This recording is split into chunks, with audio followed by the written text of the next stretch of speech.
ప్రభునందు ప్రేమైన దేవుని బిడ్డారా, ప్రభైన యేసు నామమున మీకు శుభములు. జీవముగల దేవుని కృపావర్షం మీపై సమృద్ధిగా కురియునుగాక. ఈ దినం అనగా జనవరి నెల 13వ తారీఖు 2026 మంగళవారం హోలీ ట్రింటీ చర్చ్ మినిస్ట్రీస్ వారు అందించు అనుదినమన్న. ఈ దిన మన ధ్యానాంశం నిజమైన సంతోషం. దేవుని వాక్యం చదువుకుందామండి.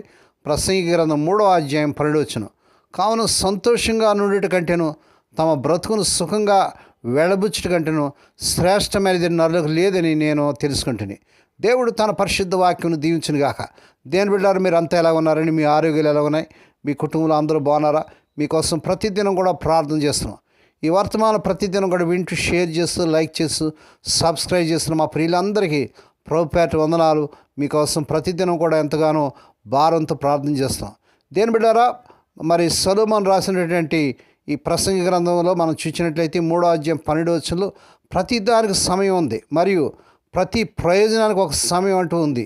దీని సారాంశం ఏమిటంటే, జీవితంలో ప్రతి పనికి ఒక సరైన సమయం ఉంటుంది.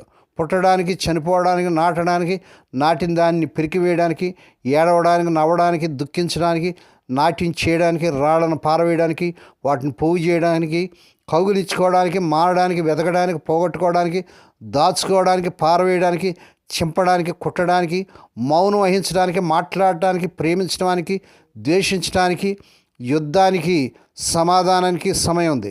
మరియు దేవుడు ప్రతిదానికి ఒక సమయాన్ని నిర్ణయించాడు. కానీ మనుషులు తమ క్రియల ఫలితాన్ని అనుభవించేలా చేస్తాడు.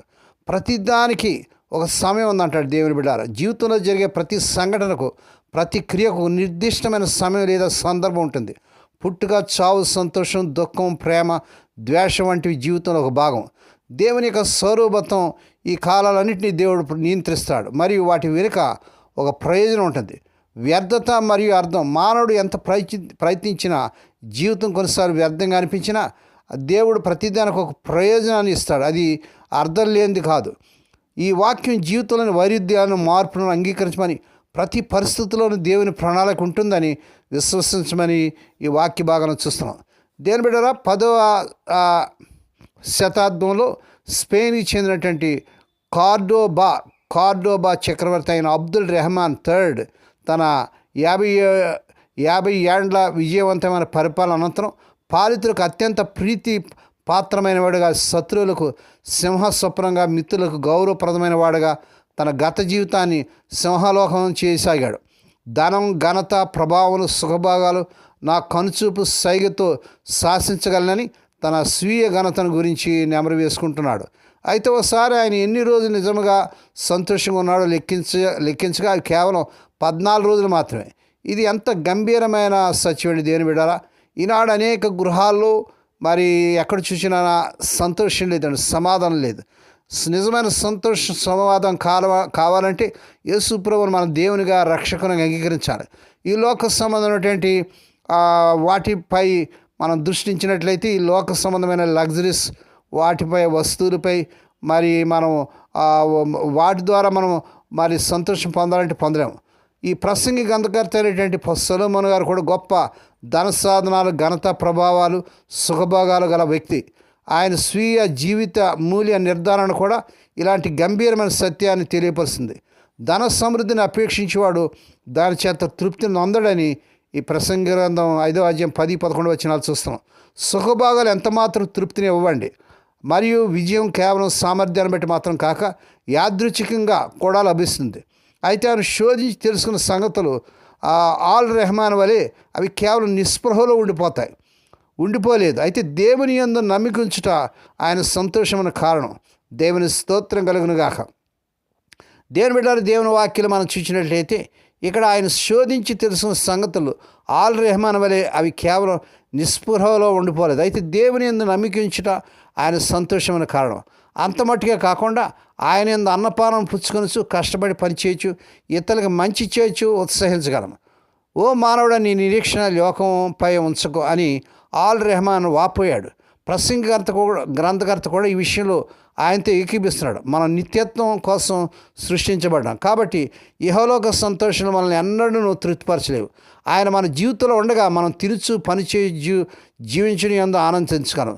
దేవుని బిడ్డ దేంట్లో సంతోషం కావాలని కోరుకుంటున్నాం?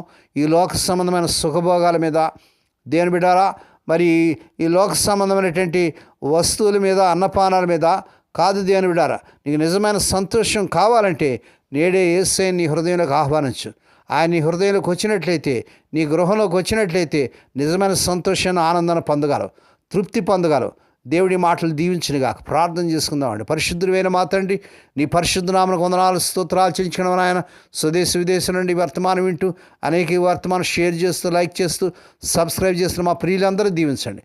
ఈ దినం పుట్టిన దినాలు, వాహ దినాలు, ఆయా శుభదినాలు జరుపుకున్న బిడ్డలు కూడా బహుగా దీవించి మరొక సంవత్సరమైన దయాకిరీటైన బిడ్డలకు ధరింపచేసి వారి పట్ల నూతన కార్యం జరిగించుకోండి. రోగులైన బిడ్డల కోసం ప్రార్థన చేస్తున్నాను నాన్న. ఎవరైతే జ్వరాలతో, రంపులతో, దగ్గులతో, టైఫాయిడ్తో, నాయన వైరస్లతో, క్యాన్సర్స్తో, ఫిట్స్తో, ఆయా వ్యాధులతో బాధపడుతున్నాను, ఇంటెన్సివ్ కేర్లో ఉంచబడినారు. ఇప్పుడే కలవరి శిలువ రక్త ప్రవాహాన్ని శిరస్సు మీద పాదంలో ప్రవాహం చేస్తున్నాను.